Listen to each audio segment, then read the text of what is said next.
Bueno, como les decía, vamos a comenzar hablando acerca de lo que es toxoplasmosis. Ya lo habíamos visto en la parte de infecciones oportunistas, un poco, ¿no? Sobre esta parte. Y ahora vamos a hablar un poco más a profundidad, ¿no? Sobre su agente etiológico, sus formas de transmisión, etcétera. Entonces vamos a comenzar. Bueno, toxoplasmosis vendría a ser igual una enfermedad infecciosa, ¿no? Como todas las que hemos estado viendo a lo largo de la rotación. En este caso, la toxoplasmosis, su agente etiológico, vendría a ser un parásito. Ya vendría a ser un protozoo intracelular, intracelular, que va a ser móvil. ¿Y a quién nos estamos refiriendo? Nos estamos refiriendo al Toxoplasma gondii.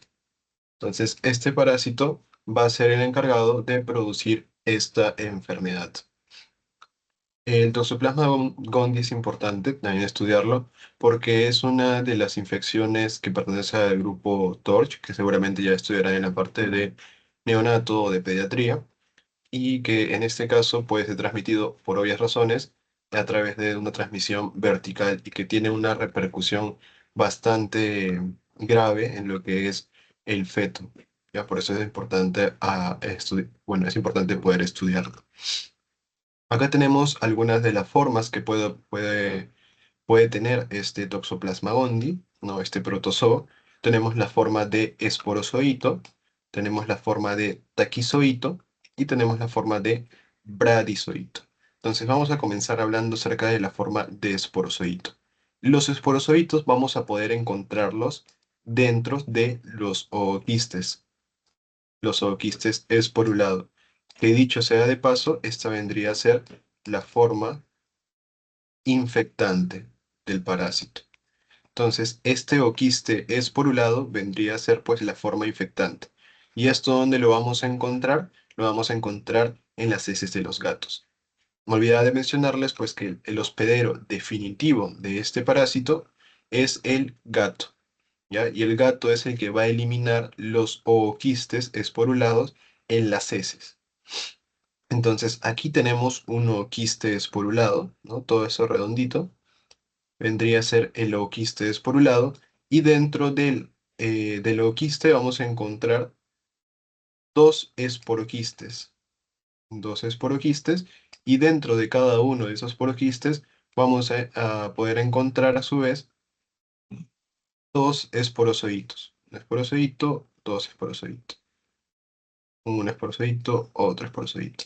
Entonces, en total, pues vamos a tener, ¿no? En total vamos a tener un ooquiste, un ooquiste esporulado. Dentro del ooquiste vamos a tener dos esporoquistes,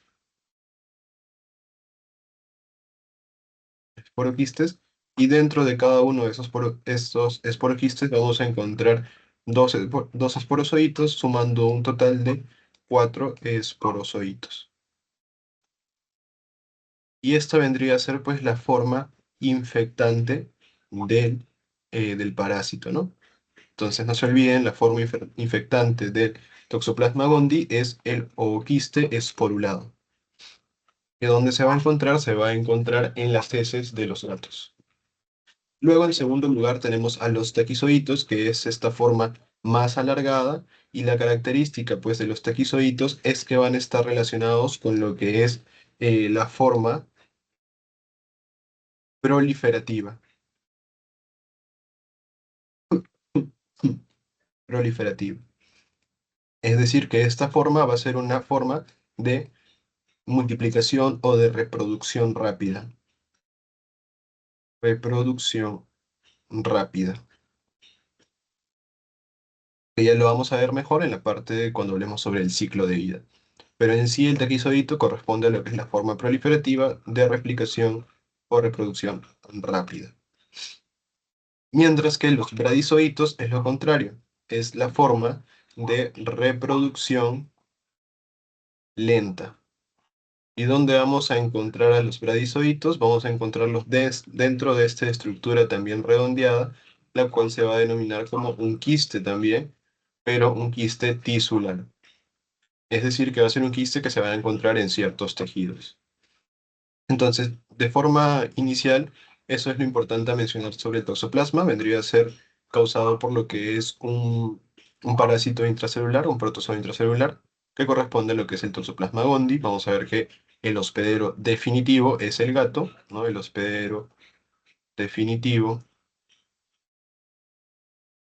es el gato, y es el gato el que va a eliminar a través de las heces a los ooquistes esporulados, los cuales son la forma infectante.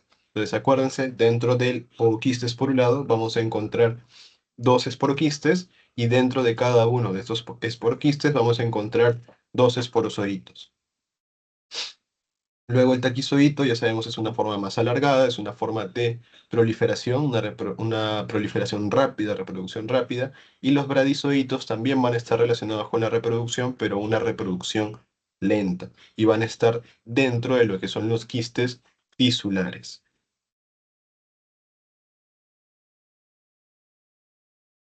Ahora vamos a hablar acerca de la forma de transmisión. El Toxoplasma gondii se puede transmitir de distintas maneras. En primer lugar, como ya mencionamos, pues el gato es el huésped definitivo y va a eliminar a los ooquistes esporulados, ¿no? Que vendría a ser la forma infectante, ¿no? Donde se va a encontrar en las heces, pues, de los gatos. Entonces, vamos a ver que una de las formas, inicialmente las más comunes, es que el huésped susceptible, ¿no? Cuando esté en contacto con las heces del gato, se va a poder contagiar. O sea, cuando tenga que manipular las heces del gato, ahí se puede contagiar esta persona, ¿no? Entonces, es una de las formas en la cual se puede contagiar. Otra forma en la cual se puede contagiar una persona o un huésped es a través del consumo de animales que están infectados. Por ejemplo, aquí vemos, ¿no? El cerdito. Si consume la carne del cerdo, se puede contagiar también si es que ha estado infectado.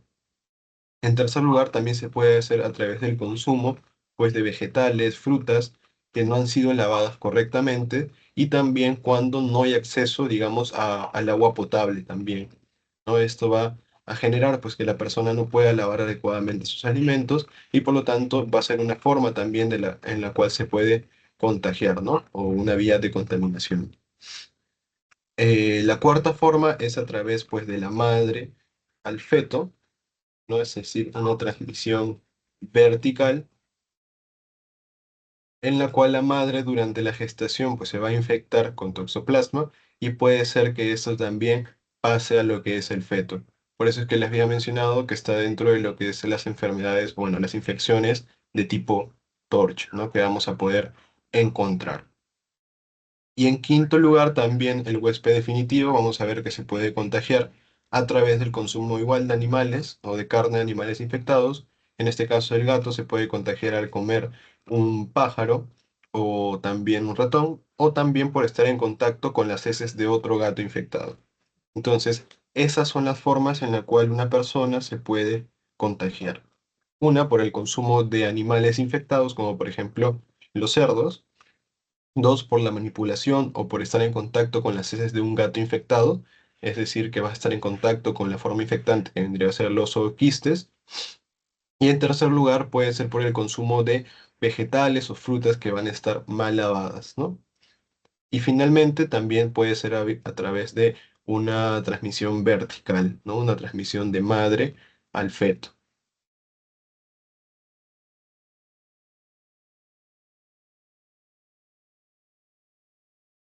Ahora vamos a hablar acerca del ciclo de vida del Toxoplasma gondii, ¿no? Ya mencionamos que el gato vendría a ser, pues, el hospedero definitivo, y los humanos y otros animales van a ser considerados como los hospederos intermedios, ¿no? O intermediarios.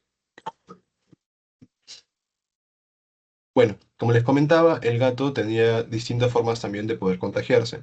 La más común es por el estar en contacto con las heces de un otro gato contaminado o de infectado. En este caso va a tener, pues, los ooquistes esporulados, que como ya mencionamos, vendría a ser un ooquiste, dentro dos esporoquistes, y dentro de cada esporoquiste dos esporozoitos, ¿no?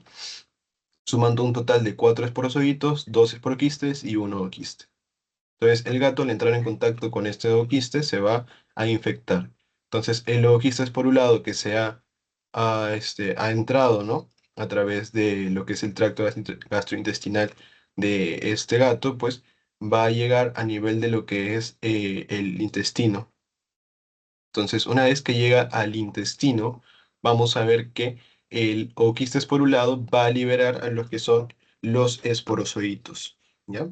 Entonces, esto esporozoito va a comenzar a penetrar lo que es el intestino, ¿no? Va a comenzar a penetrar lo que es el intestino, específicamente en la parte del ilio, ¿no? Y van a comenzar a penetrar lo que es el intestino delgado.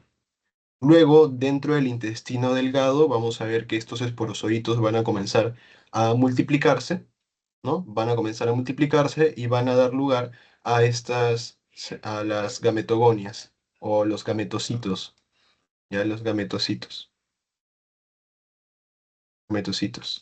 Que como habíamos visto también, creo que la clase pasada un poco, vamos a tener gametocitos femeninos y gametocitos masculinos. Los femeninos corresponden a lo que son los macrogametocitos y los masculinos corresponden a los microgametocitos. Entonces, los esporocitos van a dar lugar a los gametocitos, puede ser femeninos o masculinos. Al fin y al cabo, estos gametocitos femeninos o masculinos van a pasar por un proceso de fecundación, van a dar lugar al cigoto, a un cigoto, y finalmente este cigoto va a formar a los ooquistes esporulados. Y de esta manera se va a repetir el ciclo, ¿no? Y va a ser eliminado, pues, obviamente a través de las heces.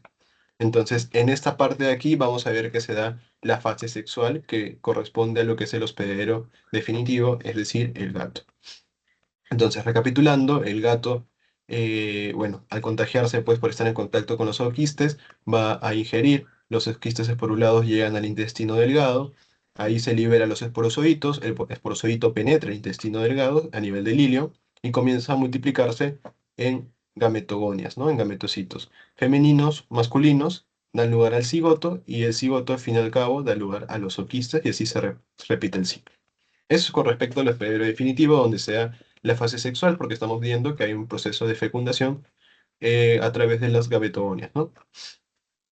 Pero, ¿qué pasa con el huésped intermediario? El huésped intermediario igual también se puede dar por la ingestión de los quistes tisulares o los quistes esporulados. Por ejemplo, en el caso de un quiste esporulado, y el proceso va a ser muy parecido, ¿no? Va a llegar también el humano, lo va a ingerir, va a llegar a lo que es a nivel del el epitelio intestinal, también va a penetrar lo que es el epitelio intestinal, ¿no? El esporozoito se va a liberar y va a penetrar lo que es el epitelio intestinal, pero en el caso del humano específicamente, vamos a ver que ya no hace, digamos, la invasión completa, sino que va a ser una invasión extraintestinal, o sea, va a salir del intestino, porque sabemos que en el gato es donde se desarrollaba la fase sexual, aquí no, aquí se va a dar una invasión extraintestinal y va a llegar a nivel de lo que son los macrófagos, en los macrófagos. Dentro de los macrófagos, este esporozoito que había penetrado inicialmente, va a convertirse en lo que son taquizoitos. Aquí se diferencia, el esporozoito se diferencia en taquizoito a nivel de los macrófagos. Este taquizoito, como habíamos mencionado, es una forma es una forma proliferativa, una forma de reproducción rápida, y este taquizoito va a comenzar a multiplicarse. Se multiplica específicamente o se reproduce por una reproducción denominada como endodiogenia, en la cual consiste que a partir de una célula madre se van a formar dos células hijas. Pero en resumen es que comienza a multiplicarse, comienza a reproducirse de manera muy rápida, ¿no? Por eso acá dice replicación e infección a células vecinas. Entonces, eso es lo que es el taquizoído. Luego, una vez que ya comienza el organismo a detectar que existen los parásitos que están presentes, ya comienza a desencadenar lo que es una respuesta inmune. Y cuando ya hay una respuesta inmune, aquí los taquizoitos se diferencian a embradizoitos y comienzan a formar los quistes tisulares. Y los fladizoitos también sabemos que es una forma de reproducción, pero una reproducción lenta. Y es de esta forma que se van a formar los quistes tisulares, ¿no? Y bueno, es así como se va a dar lo que es el ciclo de vida del Toxoplasma gondii. Entonces, ¿dónde van a ser los tejidos o por dónde va a tener mayor tropismo este parásito? Principalmente va a tener mayor tropismo en los ganglios linfáticos, en la placenta, en los ojos, donde más en cerebro sobre todo, en músculo esquelético y en el corazón, músculo cardíaco. Entonces, esos son los tejidos donde va a tener, digamos, mayor afinidad, mayor tropismo esos parásitos. Placenta, por eso la transmisión vertical, ojos, cerebro, músculo esquelético y músculo cardíaco. ¿Hasta ahí tienen alguna duda?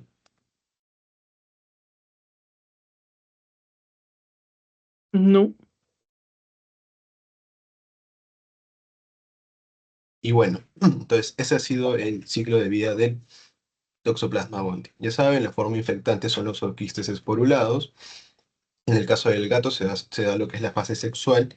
En el caso del ser humano se da lo que es la fase asexual, que usualmente consiste en una invasión extraintestinal, ¿no? Sobre todo el taquizoído corresponde a lo que es la reproducción rápida, ¿no? La replicación de infecciones de células vecinas, y los braquizoitos surgen con la respuesta inmune y son una reproducción lenta que van a estar dentro de lo que son los quistes tisulares.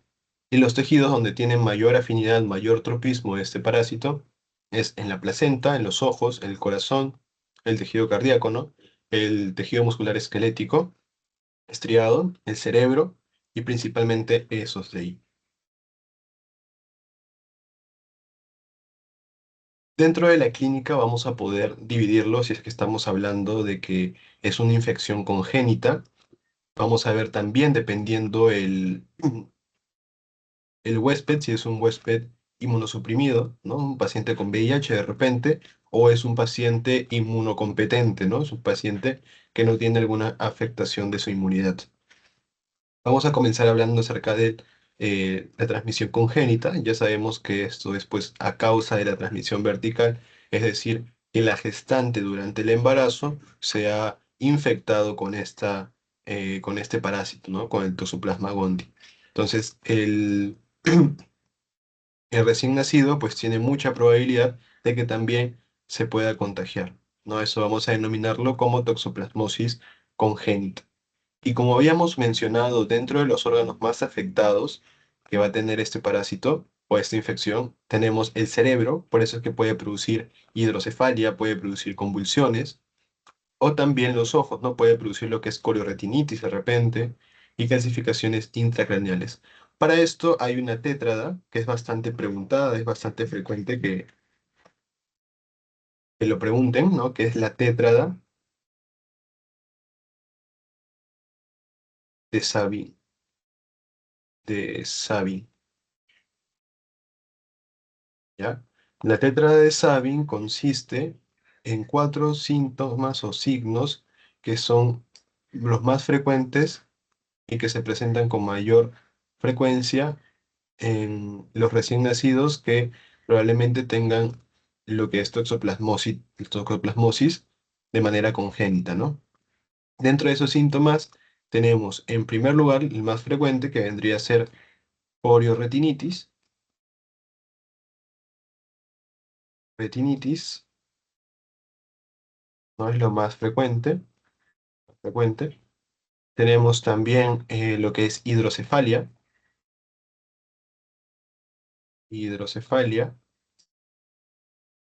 calcificaciones, calcificaciones intracraneales y también convulsiones. Entonces, esa vendría a ser la tétrada de Sabin, ¿ya? Corioretinitis, que es lo más frecuente, hidrocefalia, calcificaciones intracraneales y convulsiones. Entonces le pueden preguntar, ¿no? Paciente, o bueno, recién nacido, que comienza a presentar pues coliretinitis, cefalia o cualquiera de estos síntomas y te dicen cuál de las infecciones tipo torcho, cuál de las infecciones durante la gestación es la que puede estar más asociado con respecto a este cuadro clínico. Entonces dices tiene convulsiones, tiene hidrocefalia, corretinitis, ya tiene 3 de la tetra de Sabin. Entonces dices, probablemente esto sea una infección congénita a causa de toxoplasmosis, ¿no? Por eso son las que tienen acá al costado, pues, el porcentaje más alto, ¿no? Convulsiones, poliorretinitis, hidrocefalia, calcificaciones intracraneales. Y esa vendría a ser la tetrada de Sabin. También podemos tener otras afectaciones que son menos frecuentes, como miocarditis. Habíamos mencionado que también uno de las dianas o de los tejidos que mayormente afectaba el toxoplasma era el tejido cardíaco. También hepatomegalia puede producir, esplenomegalia, púrpura, edemas, etc. Pero lo más resaltante y lo que quiero que recuerden de esta parte es la tétrada de Sabin, ¿no? Porque es bastante preguntada. Luego, en pacientes inmunocompetentes, vamos a ver que no es tan frecuente esta infección, o si es que se da la infección, usualmente lo más común es que sea asintomática, o lo más frecuente, asintomática en la mayoría de los casos, pero en otros casos, en otros pacientes, puede presentarse también lo que es fiebre, ¿no? Se puede presentar lo que es fiebre, se puede presentar también lo que es cefalea, linfoadenopatías, ¿no? Linfoadenopatías, linfoadenopatías, patías, y también puede ser erupción cutánea. Cutánea. Pero en sí, lo más frecuente que vamos a poder encontrar es lo que ya hemos descrito, ¿no? Toxoplasmosis congénita o también toxoplasmosis en pacientes inmunodeprimidos, que también lo habíamos visto en lo que es la clase anterior, en la parte de infecciones oportunistas, ¿no?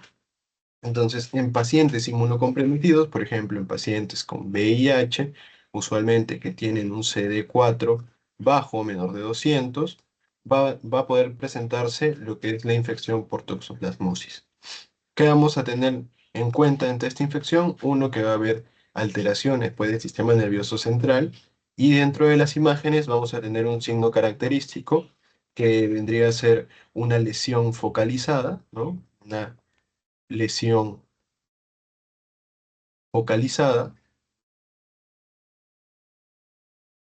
focalizada en anillo, ¿no? Eso es lo característico. Lesiones intracraneales o focos intracraneales focalizadas en anillo, anillo.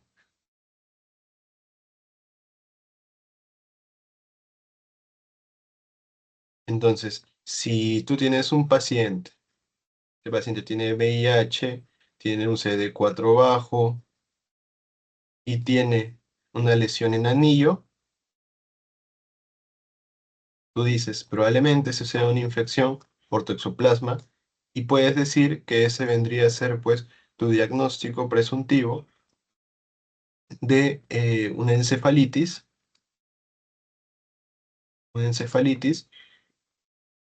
toxoplásmica, toxoplásmica, en un paciente con VIH, ¿no? Un paciente con ya estadio de SIDA porque tiene una infección oportunista independientemente del CD4 que tenga. Entonces, por eso es importante conocer, pues, que en el paciente inmunocomprometido la afectación que va a tener es más al sistema nervioso central, ¿no? Intracraneal.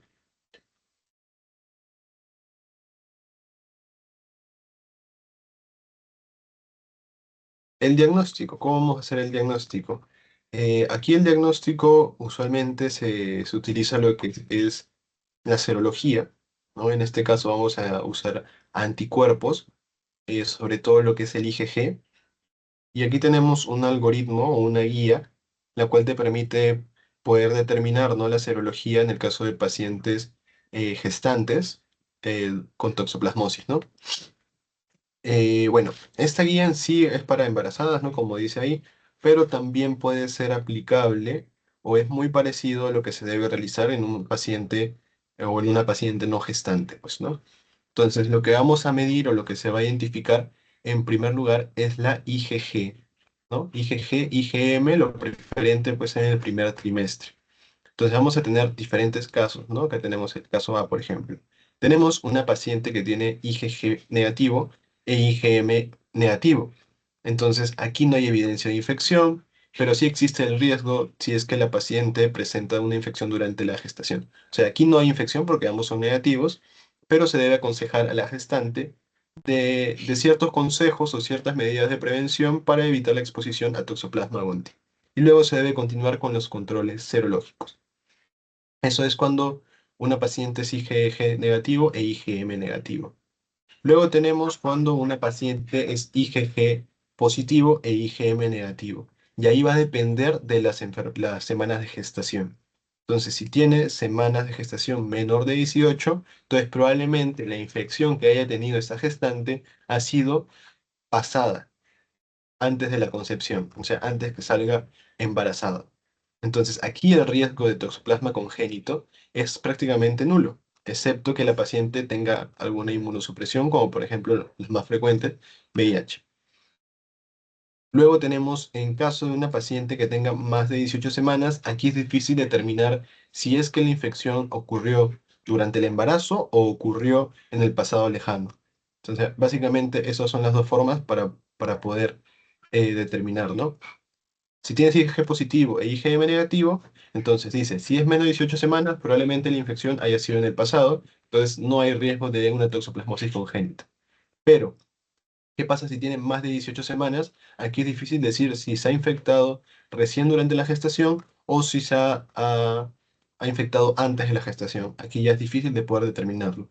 Para esto, si es que tiene menos de 18 semanas, no se requiere seguimiento porque la infección ha sido en el pasado, pero cuando tiene mayor de 18 semanas, tú no sabes si la infección ha sido durante la gestación o antes. Entonces ahí tienes que tratar de recurrir a la identificación de resultados anteriores sobre serología previas, ¿no? Incluyendo las preconcepcionales. Entonces, eso es cuando tenemos un caso donde la IgG es positiva y la IgM es negativa. El tercer caso es cuando la IgG es negativa y la IgM es positiva. Usualmente, como habíamos visto en las clases pasadas, tanto la IgM como la IgG usualmente se utilizan en lo que es el periodo de convalecencia. Sobre todo la IgM suele elevarse primero antes que la IgG y la IgG se suele elevar después que la IgM, y eso es lo más común en la mayoría de las infecciones. Sin embargo, en toxoplasmosis, cuando tiene una IgM positivo, ahí no necesariamente es un evento reciente o una infección reciente. ¿Por qué? Porque específicamente en el caso de toxoplasmosis, la IgM puede permanecer elevada durante meses e incluso a años. Entonces, eso no quiere decir que necesariamente sea un evento reciente. Por eso, ante la duda, si es que es un proceso reciente, se hace un segundo análisis serológico. O sea, se vuelve a repetir la toma de IgG y IgM en 15 días. Entonces, con el segundo resultado, si la IgG es negativa y la IgG es positiva, aquí el resultado de IgM no tiene relevancia clínica, ¿ya? Y el manejo es el mismo que si el paciente tuviera una IgG negativa o IgM negativa. Pero cuando la paciente tiene IgG positivo e IgM positivo, ahí ya se dice que hay seroconversión. ¿Por qué cero conversión? Porque antes tenía IgG negativa y luego tiene IgG positiva. Entonces se ha cero convertido el resultado y a eso se le denomina como cero conversión, ¿no? Entonces aquí se dice que la infección ocurrió durante el embarazo y el feto está en riesgo de desarrollar lo que es toxoplasmosis congénita. Para eso se le debe realizar otros estudios como ecografía y el PCR líquido amniótico. Ya entonces tenemos esos casos. Y finalmente, si la IgG es positiva y la IgM es positiva, aquí se aconseja realizar el test de avidez, ya para toxoplasmosis. El test de avidez, bueno, antes de pasar al test de avidez, acá como menciona, recordar que las IgM pueden permanecer más de un año desde el comienzo de la infección. Ya por eso no es tan relevante la IgM, si no está acompañada de la IgG. Y bueno, como les decía, el test de avidez básicamente consiste en la fuerza de unión que existe entre el antígeno y el anticuerpo. Entonces ahí vamos a poder determinar dos casos. El primer caso, cuando la avidez es alta, alta avidez, y dos, cuando la avidez es baja, baja avidez. Entonces, si tiene IgG positiva, IgM positiva, ahí tú quieres ver si es que es un proceso de repente un poco reciente o si es un proceso ya de meses a años, un proceso más crónico. Entonces, si la avidez es alta, o sea, hay bastante fuerza de unión, esto quiere decir que ha pasado bastante tiempo para que ese antígeno, ese anticuerpo hayan ganado bastante memoria y hayan podido ganar bastante avidez, bastante fuerza de unión. Entonces, cuando la avidez es alta, esto quiere decir que es un proceso crónico, ¿ya? Crónico. Mientras que si la avidez es baja, quiere decir que la respuesta inmune recién está generando memoria, recién está generando ese grado de poder controlar lo que es la infección. Entonces, ahí cuando la avidez es baja es porque es un proceso agudo, agudo, ¿ya? Y básicamente esas son la forma en que tú puedes diagnosticar, ¿no? La toxoplasmosis. Básicamente es con IgG, ¿no? IgG y también puede ser útil la IgM, pero en solitario la IgM no suele ser relevante, ¿no? ¿Hasta ahí tienen alguna duda?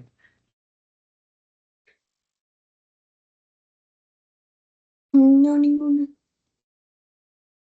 Y bueno, acá tenemos también otro resumen, ¿no? Donde nos permite poder diagnosticar lo que es la IgM, el IgG. En el caso de la madre, como ya mencionamos, la IgM, cuando es positiva, solo, o sea, es solo positiva, tiene poco valor, porque la infección, como ya mencionamos, puede, o bueno, la elevación de los títulos puede persistir más de un año. Cuando es negativa, en riesgo de infección o infección pasada. En cambio, la IgG, cuando es positiva, quiere decir que la madre está protegida con toxoplasmosis. Y si la IgA es parecida a la IgM, también tiene poco valor porque puede mantenerse elevado durante un año. Y el test de avidez, esto nos permite poder determinar si es que es un proceso, una infección aguda o una infección de meses, ¿no? Entonces, si es alta avidez, como ya mencionamos, quiere decir que la infección fue hace más de 3 a 4 meses. Es decir, que la avidez es alta, es un proceso crónico. Mientras que si es de baja avidez, quiere decir que la infección es menos de 3 a 4 semanas, es una infección reciente, una infección más aguda. Y en el feto se le puede hacer un PCR en líquido amniótico entre la sospecha de la madre, dependiendo de su serología, y cuando ya es un recién nacido también se puede utilizar serología y también pruebas moleculares, ¿no? Pero en general, para el diagnóstico entonces de toxoplasmosis se va a utilizar serología, ¿no? Serología. Específicamente IgG, ¿no? IgG, pero ¿qué es la característica de la IgG? Es que debe haber una seroconversión. Seroconversión entre dos muestras separadas, entre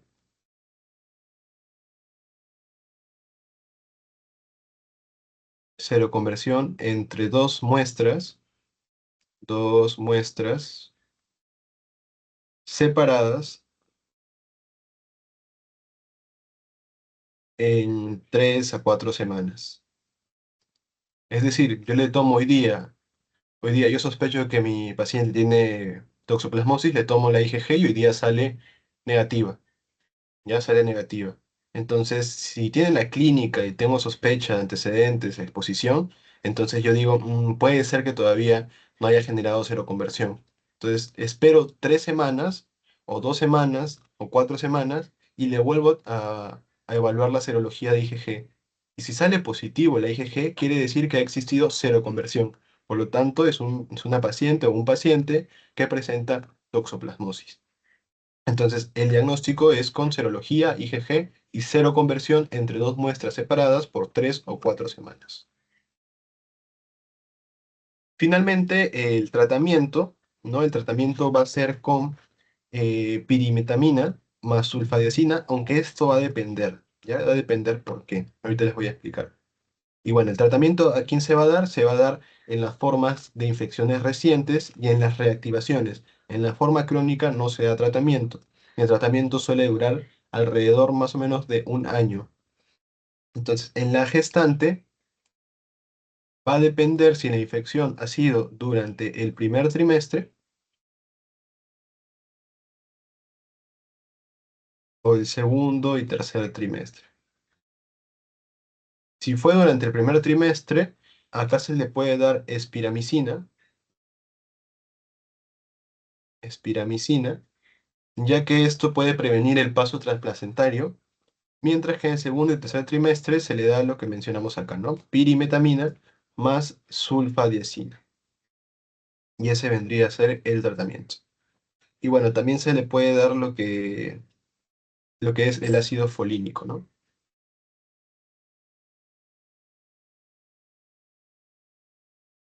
Y ese vendría a ser pues el resumen de toxoplasmosis. ¿Tienen alguna duda con esta parte?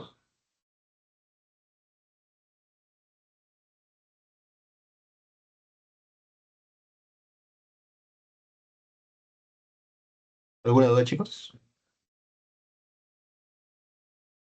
No de mi parte. Y bueno, eso es, ¿no?, lo más característico de esta toxoplasmosis. Acuérdense que es un parásito. Tal vez el ciclo de vida o las formas no les pregunten, pero es importante que los conozcan. La forma de transmisión, acuérdense, ¿no? A través de las heces del gato, vertical, consumo de alimentos y esos tres más que todo, ¿no? Clínica, ya saben, si es congénito, cerebro, ojos, colioretinitis, calcificaciones, hidrocefalia, convulsiones, tetra de Sagi. Inmunocompetentes, asintomático la mayoría, pero puede haber fiebre, cefalea, linfadenopatías, erupción cutánea, etc. El VIH, ya saben, es una lesión focalizada que afecta más que todo, o que va a haber calcificaciones intracraneales, y que la característica que te van a poner es en forma de anillo, ¿no? Sobre todo en pacientes con VIH. El diagnóstico, ya saben, con serología, IgG, y tiene que haber seroconversión. Tratamiento es en el primer trimestre es piramicina, segundo y tercer trimestre es pirimitamina más sulfadiazina. Y ahora vamos a pasar a hablar sobre brucelosis. Ya un momento para poder compartir.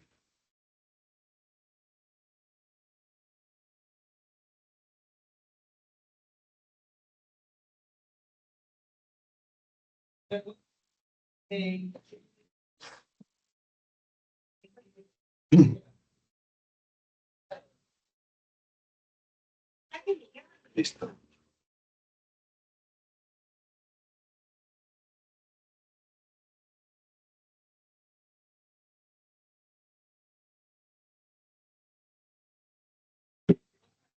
Bueno, ahora vamos a hablar acerca de brucelosis, como les comentaba.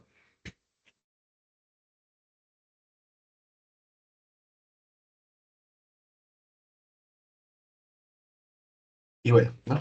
La brucelosis va a ser causada en este caso ya no por un parásito, como habíamos visto en la parte de toxoplasmosis, sino que ahora vamos a hablar sobre una bacteria. Bueno, corresponde a la brucelosis, pues que la bacteria es gram negativa, no es una bacteria gram negativa, que bueno, dentro de las características principales que tiene la brucelosis o tiene esa bacteria, es que va a ser una bacteria inmóvil, va a ser aeróbico estricto,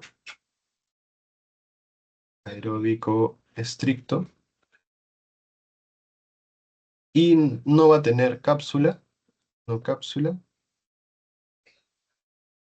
ni tampoco esporas. Entonces, esa es la brucelosis, una bacteria gram negativa que es inmóvil, aeróbica estricta, no cápsula, no esporas. Dentro de las especies que vamos a encontrar en brucelosis que pueda afectar al ser humano, son 10 especies, dentro de las cuales va a haber una especie en específico que va a producir la infección de manera más frecuente, de manera más recurrente, que vendría a ser en este caso pues la Brucella melitensis. Melitensis.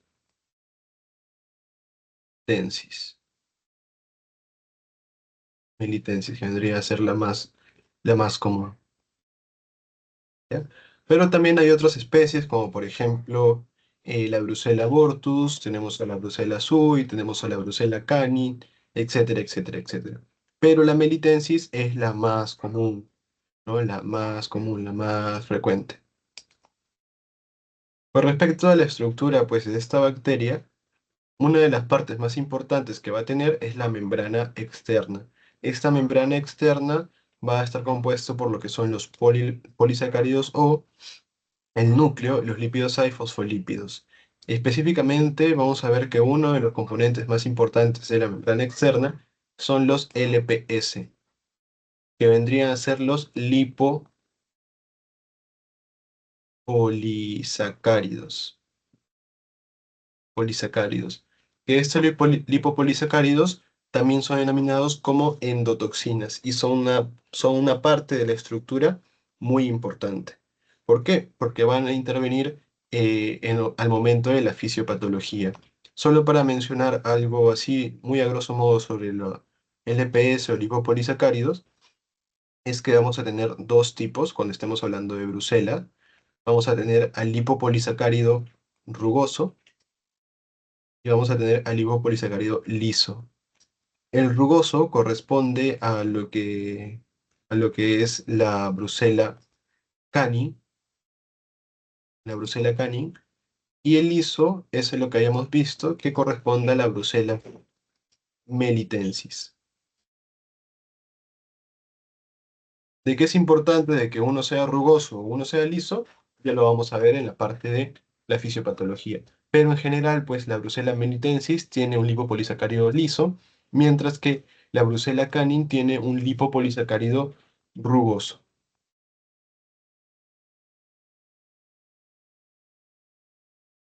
Bueno, con respecto a las formas de transmisión, vamos a ver que esto puede ser dependiendo del huésped, ¿no? Hay huéspedes mucho más susceptibles que otros. Por ejemplo, acá tenemos una persona, ¿no? Que vemos como si fuera un granjero, ¿no? Por la vestimenta y por todo ello. Probablemente sea un ganadero, ¿no? Entonces, esta persona va a estar constantemente expuesto a poder contagiarse porque va a estar trabajando con animales enfermos, ¿no? Por ejemplo, vacas, ¿no? Cabras, ovejas, etcétera. O sea, va a estar en contacto con los fetos porque estos animales van a tener que reproducirse, ¿no? Para poder mantener, pues, a- al ganadero, ¿no? También vamos a tener lo que son las secreciones que pueden tener. Entonces, todo ello puede generar que si el animal está infectado y esta persona no tiene los, el equipo de protección necesaria, puede contagiarse. Esa es una forma. Pero la más frecuente en que una persona, digamos, que no está encargado, no labora en este ámbito, es por lo siguiente, por la ingestión de alimentos o de productos lácteos que no han sido pasteurizados, no pasteurizados. ¿No? Por ejemplo, leche, por ejemplo, queso, mantequilla, helados, etcétera, ¿no? Principalmente la leche y el queso, lo más frecuente. Entonces, si esta persona consume este alimento que no ha sido pasteurizado, se va a poder infectar con brucelosis. Y eso es el antecedente que es lo más característico que te van a poner en los casos clínicos. Y es lo que más te acerca al diagnóstico. Te van a poner todo un caso clínico y en alguna parte te van a decir que tiene antecedentes de comer productos no pasteurizados, ¿ya? Y ya eso te va a acercar un poco más al diagnóstico. Entonces, esas son las dos formas de poder infectarse, ¿no? O de la forma en que se puede transmitir esta, esta bacteria. Ya saben, personas que trabajan en mataderos, personas que trabajan con animales de ganadería, ¿no? Los ganaderos, etcétera. O personas que consumen o tienden a consumir alimentos de origen o de productos lácteos no pasteurizados.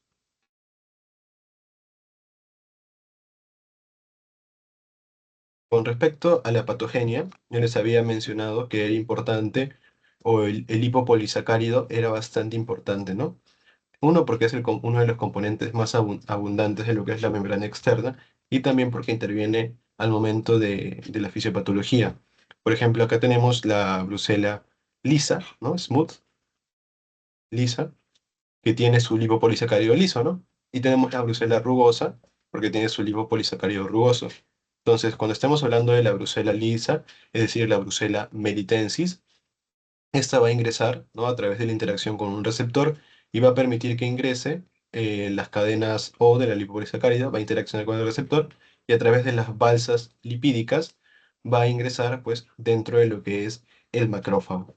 ¿ya? Ingresa dentro del macrófago y vamos a ver pues que esta bacteria va a ser eh, agrupada, ¿no? Digamos, va a ser interiorizada en la parte de lo que es un fagosoma, y luego con la unión del lisosoma puede formar lo que es el fagolisosoma, ¿no? Pero esta bacteria pues tiene la capacidad de poder evadir este fagolisosoma. ¿Y a dónde se va a ir? Se va a ir a lo que es el retículo endoplasmático. ¿Por qué el retículo endoplasmático? Porque lo va a utilizar, se va a unir parcialmente o temporalmente con el retículo endoplasmático, ya que a esto también se le denomina como nicho replicativo. Porque ahí esta bacteria, esta salmonela lisa, va a comenzar a poder replicarse. Y una vez que se replica, se va a liberar, ¿no? Del macrófago o de la célula del hospedero, y se va a infectar otras células. Eso es con respecto a la brucela lisa, ¿no? En cambio, la brucela rugosa, o sea que tiene su lipopolisacárido rugoso, puede ingresar directamente, pero esta va a ser más susceptible a lo que son los lisosomas. O sea, va a ser encerrado en lo que es el fagolisosoma y de esta manera va a ser contenido, ¿no? Es por eso la importancia de la brucela, el lipopolisacárido, si es liso o rugoso. Entonces ya saben por qué el lipopolisacárido liso, que vendría a ser la brucela melitensis, es más frecuente, a diferencia de los otros tipos de brucela, ¿no? Por el lipopolisacárido que es liso.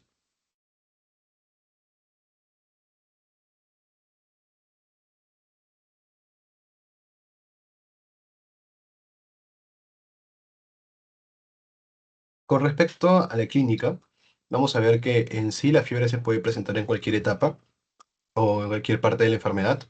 Este suele ser el síntoma más frecuente, más común de presentación, y usualmente se puede acompañar de escalofríos, malestar general, dolor de cabeza, mialgias, artralgias, pérdida de peso, dolor de espalda, etcétera, etcétera, etcétera. O sea, es similar pues a infecciones de otras bacterias, ¿no? O otras infecciones en general. Escalofríos, mialgias, artralgias, pérdida de peso, etcétera. Pero esta bacteria también tiene su predilección, su afinidad por otros órganos que puede afectar o otros sistemas. En este caso tenemos el sistema osteoarticular, que es lo más común que afecta, ¿no? Lo más común, que va a presentar, por ejemplo, artritis. Puede generar artritis, puede generar espondilitis, puede generar también bursitis, etcétera, etcétera, etcétera, ¿no? O sea, todo lo que tenga que ver con el sistema osteoarticular va a ser uno de los puntos de afectación más común que va a tener esta bacteria. Entonces, si te presenta en el caso de una, de un paciente que tiene dolor articular, que tiene fiebre, tiene malestar general, tiene escalofríos y que tiene antecedentes de consumo de alimentos no pasteurizados, o que es un paciente que trabaja en mataderos de repente, entonces ya puedes ir sospechando sobre brucelosis. Luego, con respecto al tracto gastrointestinal y hepatobiliar, también es una zona bastante afectada, sobre todo el hígado es el más afectado en este caso, ¿no? Puede producirse lo que es una inflamación hepática y también puede llegar hasta producir abscesos incluso. Entonces, ¿qué sintomatología asociada vas a tener en este caso? Pues náuseas, vómitos, ¿no? Vómitos, diarreas, dolor abdominal, etcétera. Entonces, eso es otra de la clínica que también se puede presentar, ¿no? A nivel neurológico no es tan frecuente, pero puede producir lo que es meningitis y también puede generar lo que es el Guillain-Barré. ¿Por qué el Guillain-Barré? Bueno, sabemos que el Guillain-Barré es una polineuropatía desmielinizante inflamatoria aguda, la cual usualmente se genera pues autoinmunidad contra la mielina, ¿no? Y esto va a producir lo que es debilidad inicialmente, ¿no? Una debilidad ascendente, ¿no? Pero ¿por qué se relaciona con lo que es la brucelosis? Más que todo por un mimetismo molecular o una reacción cruzada. Es decir, que una persona de repente se ha infectado con brucelosis y la inmunidad o los antígenos que tiene la brucela pueden ser parecidos a los antígenos producidos en lo que es la mielina. Entonces, como habíamos visto en la parte de dengue, es algo parecido que también ocurre, de por qué se destruían las plaquetas, acá es parecido, solo que con la mielina. Entonces, el sistema inmune piensa que la mielina es la brucela y lo ataca, ¿no? Y va a producir lo que es un síndrome de Guillain-Barré.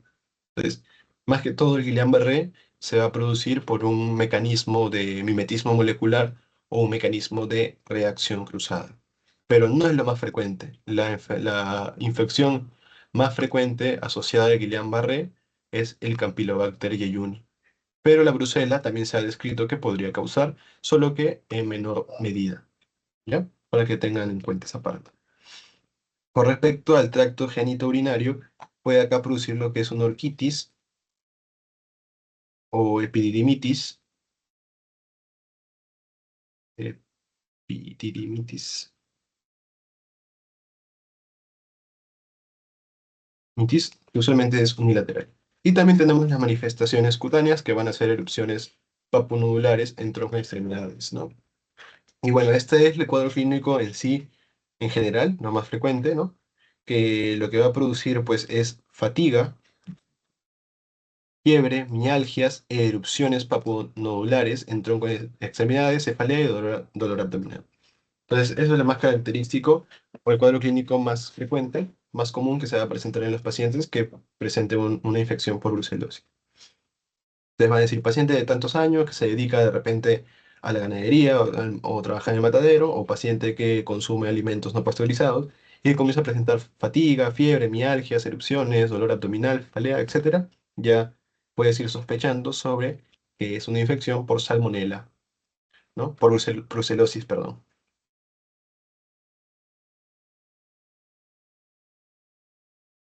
Entonces, ¿cómo vamos a hacer el diagnóstico? En sí, pues el diagnóstico definitivo va a ser el cultivo, ¿no? Pero sabemos que el cultivo no es que salga de hoy día, o lo haces hoy día y salga mañana, sino que va a requerir tiempo. Entonces, para poder hacerlo, igual le vas a pedir el cultivo, obviamente, ¿no? Le vas a pedir cultivo, pero para poder ir viendo o que se acerque más al diagnóstico, le vas a pedir otra prueba. En este caso, la prueba se denomina como rosa de Bengala.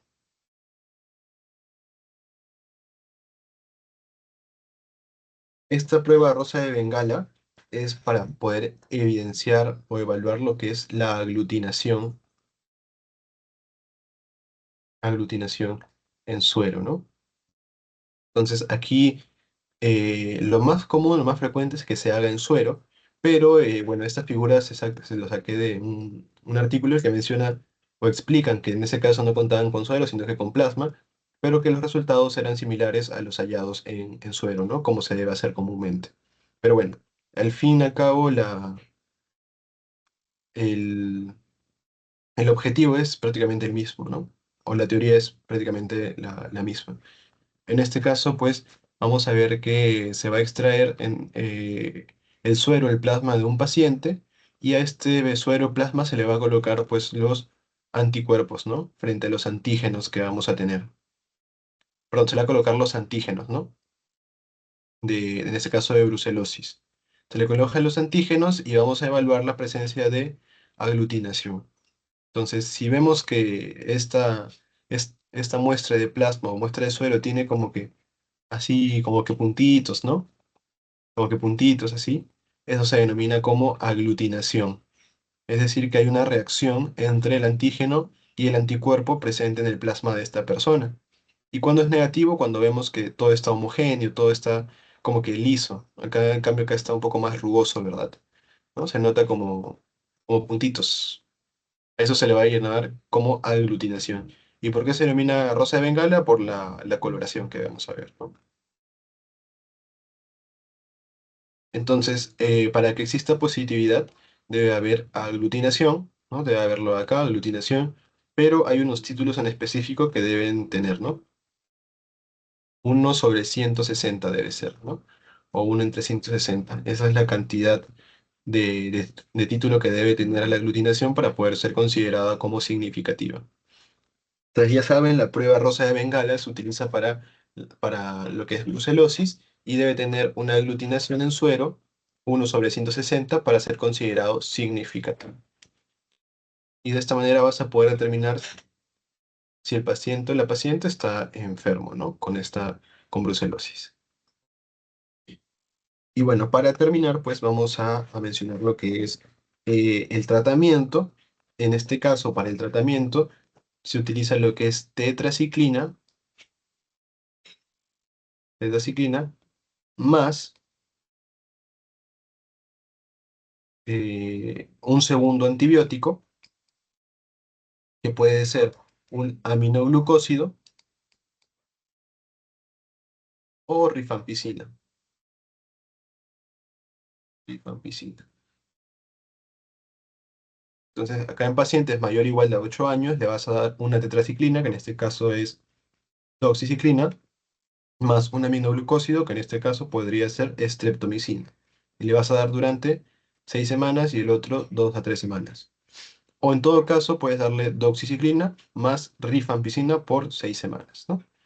Entonces, eso es lo más frecuente en pacientes mayor o igual a 8 años.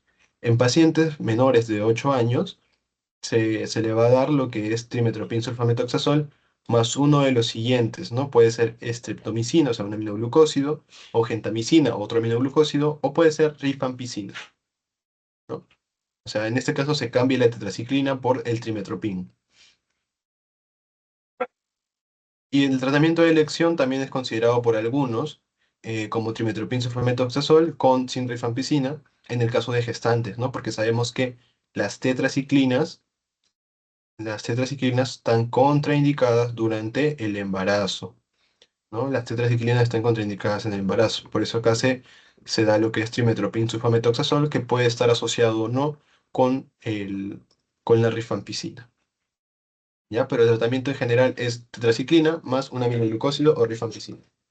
Siempre y cuando no exista pues una gestación de por medio o una reacción medicamentosa a este antibiótico, ¿no?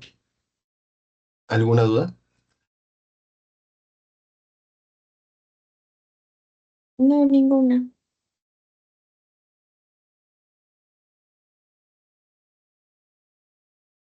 Bueno, ahora vamos a hablar por último sobre fiebre tifoidea. ¿Ya? Un momento para poder compartir.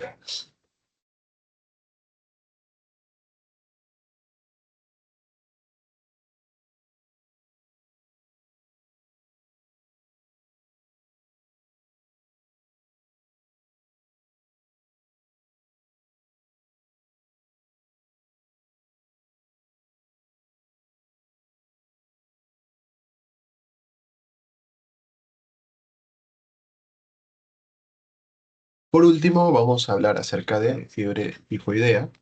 Esto también vendría a ser una enfermedad infecciosa causada por una bacteria, ¿no? Entonces, el agente etiológico en este caso de la fiebre tifoidea va a ser la salmonela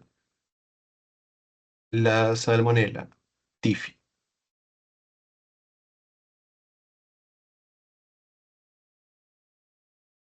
que vendría a ser pues un bacilo gran negativo móvil.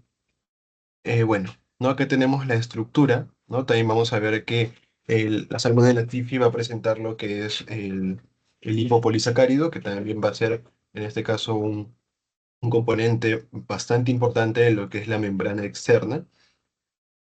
Pero aquí también vamos a encontrar otros antígenos, que son los antígenos H y los antígenos O. Tanto los antígenos H como los antígenos O Tanto los antígenos H como los antígenos O van a ser bastante importantes, no solo por la estructura en la cual van a estar involucrados, sino que también van a intervenir en lo que es el diagnóstico, ¿ya? Entonces, guárdense o acuérdense de esos antígenos. El antígeno O y el antígeno 8 van a ser de suma importancia. El antígeno 8, vamos a ver que está contenido en el lipopolisacárido, y los flagelos contienen a los antígenos H, por eso es que es una bacteria o un bacilo gram negativo móvil. Con respecto a la epidemiología, bueno, antes de pasar a la epidemiología, recordar que vamos a tener ciertos factores de riesgo, los cuales los cuales pueden estar presentes o van a ser susceptibles al huésped para que pueda desarrollar esta enfermedad infecciosa. Por ejemplo, tenemos uno de los factores de riesgo más importantes que es el lugar endémico, ¿no? Sobre todo en las zonas de bajo nivel socioeconómico. Nivel socioeconómico.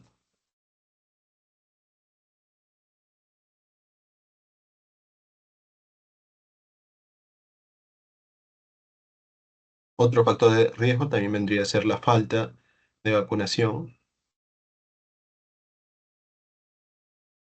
También el deficiente o bajo nivel de higiene, baja higiene o saneamiento,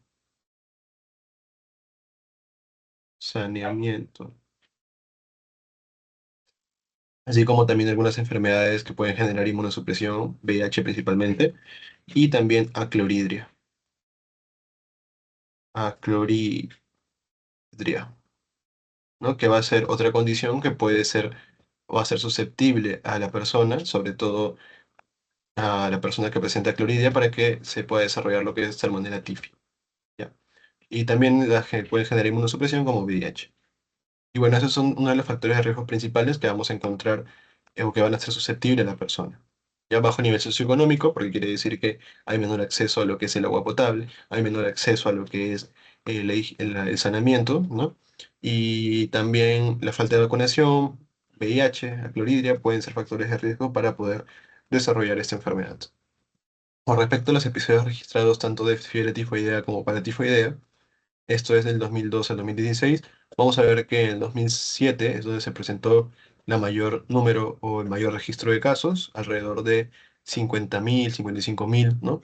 Entonces vemos que en sí, pues esa es una enfermedad bastante común, bastante recurrente en nuestro país, ¿no? Hasta el 2016, por ejemplo, había eh, alrededor de 2.000 o 28.000 casos. Obviamente ha ido disminuyendo, pero aún existe, ¿no? Por eso es importante tomar en cuenta los factores de riesgo para poder justamente intervenir en ellos y de esta manera poder evitar, ¿no? El aumento de los casos. Con respecto a la patogenia, vamos a ver que la Salmonella typhi usualmente puede ser eliminado por lo que es el ácido del estómago, por la acidez que va a tener el ácido clorhídrico producido en el estómago, y por eso es un factor determinante, ¿no? En la fisiopatología. Por eso es que, como les mencionaba, en las personas que de repente tienen aclorhidria, es decir, una disminución pues, en lo que es la acidez del pH del estómago, esto puede condicionar que el Salmonella typhi sobreviva lo que es el ácido estomacal y por lo tanto pueda no ser eliminado, ¿no? Entonces, ante esos casos, vamos a ver que la salmonela va a sobrevivir lo que es el pH ácido del estómago, va a llegar a lo que es el intestino delgado, específicamente el ilion, ¿no? Intestino delgado, específicamente a lo que es el ilion, y va a comenzar a penetrar, ¿no? Penetra la salmonella typhi y va a comenzar a ingresar a lo que es el epitelio intestinal. Entonces, una vez que ingresa, puede comenzar a replicarse a nivel de lo que es la submucosa, ¿no? Va a comenzar a multiplicarse, proliferar al nivel de lo que es la submucosa y puede generar también lo que es una hiperplasia de las placas de Peyer. Luego vamos a ver que puede invadir tejidos más profundos, ¿no? Va a invadir tejidos más profundos y va a ser fagocitado por lo que son los macrófagos y neutrófilos, y estos macrófagos y neutrófilos van a llevarlos al nivel de lo que son los ganglios linfáticos regionales y finalmente pues va a haber una diseminación sistémica. Entonces, a muy grosso modo, pues esto es un poco sobre la fisiopatología del salmonella. Básicamente, penetra a nivel del intestino delgado, también a nivel del ileum, se multiplica, produce hiperplasia de las placas de Peyer, ingresa a tejidos más profundos, gracias a los macrófagos y neutrófilos, llega a lo que son los ganglios linfáticos regionales y finalmente se disemina, ¿no? Entonces, esa es una característica. Vamos a ver que bien, también que otra característica de lo que son la Salmonella typhi es que tiene bastante afinidad por tres lugares, ¿no? Sobre todo lugares que tienen bastante hierro. Uno, lo que es el hígado. Dos, que es la médula ósea. Y tres, que es el vaso. Entonces, a esta salmonela le gusta bastante lo que es el hierro. Entonces, va a ir a sitios donde tengamos gran cantidad de estas sustancias, ¿no? O de este hierro, por ejemplo, hígado, médula ósea y vaso. Adicionalmente, hay Otro factor que también influye, que es la toxina tifoidea, que si bien no interviene directamente en lo que es la fisiopatología, sí interviene en lo que es la modulación de la respuesta inmune. Quiere decir que esta toxina tifoidea tiene la capacidad de poder generar, digamos, una inflamación en la pared intestinal, y si esto no se trata o no hay una buena respuesta inmune, puede incluso generar una necrosis y finalmente perforación intestinal, ¿no? Entonces, todo eso puede generar lo que es la Salmonella Typhi. Pero acuérdense que los sitios o los tejidos o los órganos que más afecta, que tienen mayor afinidad, mayor tropismo, es el hígado, es el vaso y la médula ósea. Y esto va a ser importante porque vamos a ver que va a estar relacionado con la forma en la cual se va a diagnosticar también.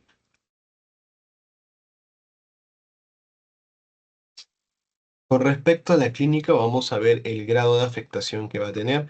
Puede ir desde una enfermedad leve hasta una enfermedad moderada y severa, ¿no? En el caso de una enfermedad leve, vamos a ver que aquí la fiebre va a ser baja, va a haber malestar general, ¿no? Va a haber malestar general, puede haber cefalea. En el caso de estreñimiento, vamos a ver que es más común en los adultos, pero la diarrea es más frecuente en los niños. Diarrea es más frecuente en los niños. Pero en sí, pues va a haber alteración de lo que es la defecación, ¿no? También otra característica que vamos a encontrar en Salmonella typhi es una erupción. Va a haber unas manchas rosas, unas manchas que también lo describen como color salmón. Y eso es bastante común en lo que es el Salmonella. Incluso es bastante preguntado, ¿no? Manchas de color rosa, color salmón. También puede haber tos seca, lengua recubierta, anorexia, etc. Entonces, eso va a ser lo principal que vamos a poder encontrar en la enfermedad leve de Salmonella Typhi. Usualmente lo que nos preguntan es las manchas o erupción de color rosa, ¿no? Color salmón. Ya en un caso de enfermedad grave, vamos a ver que aquí la fiebre va a ser mucho más alta, no va a ser mucho más alta, va a haber escalofríos prolongados, va a haber escalofríos prolongados, aquí ya comienza a haber dolor abdominal y ya comienza a verse alterado lo que es el estado mental, ¿no?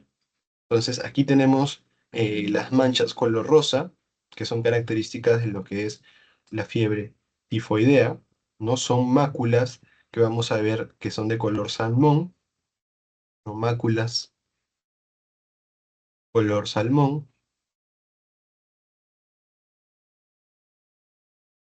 Bueno, estas van a comenzar en el tronco y luego se extienden a las extremidades, ¿no? Brazos y piernas. Primero en tronco, luego brazos y piernas. Entonces, es lo característico también del Salmonella typhi, ¿no? Son máculas de color salmón.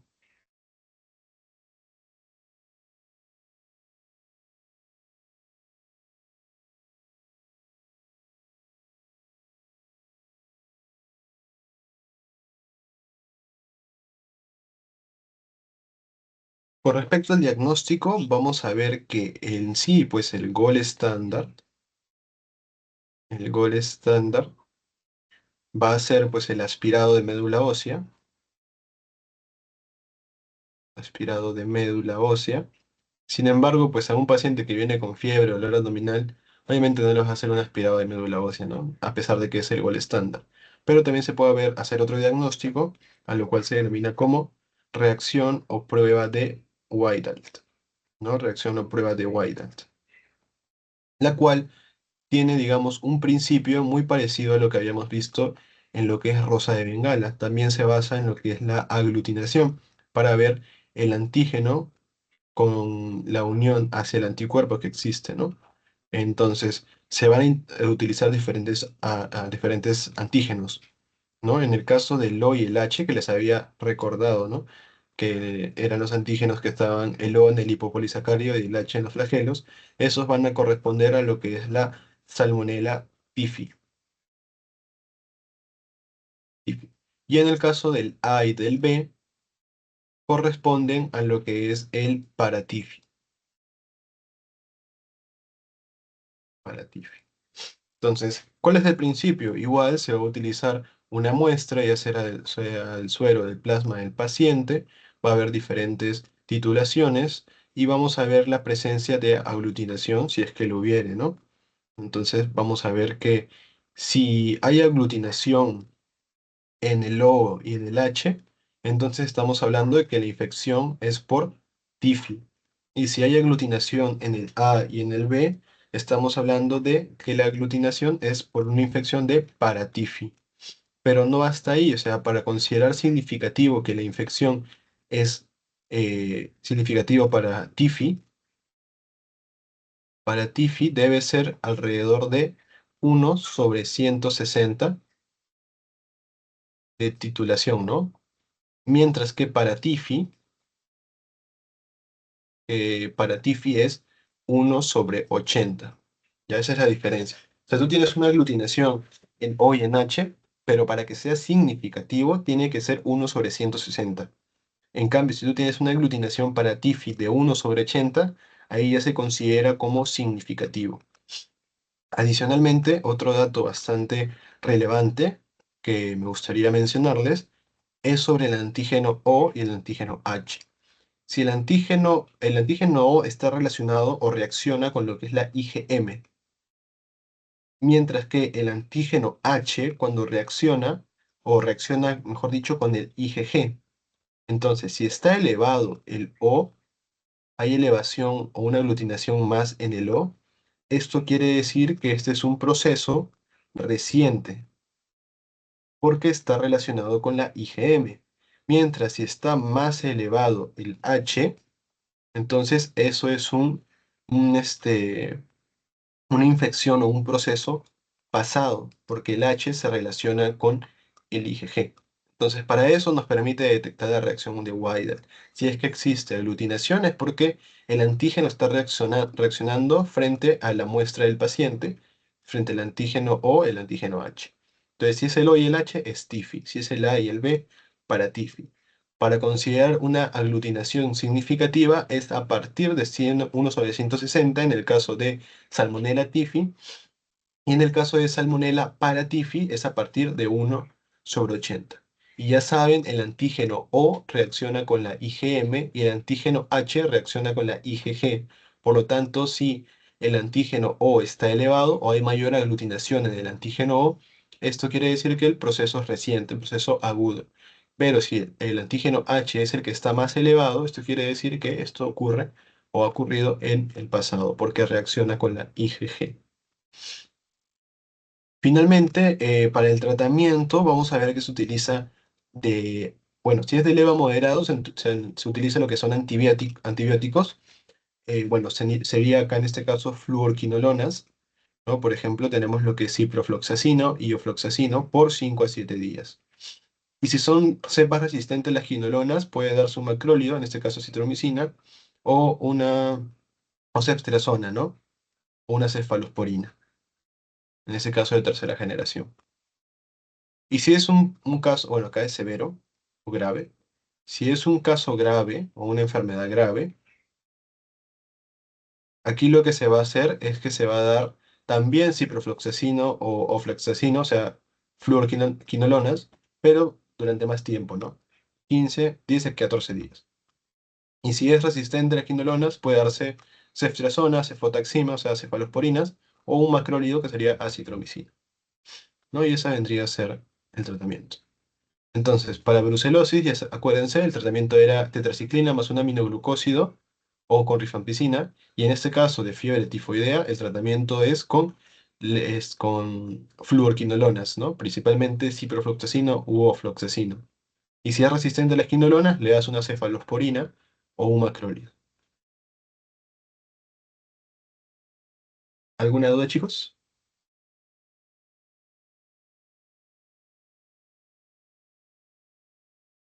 Está claro. Sí, todo claro.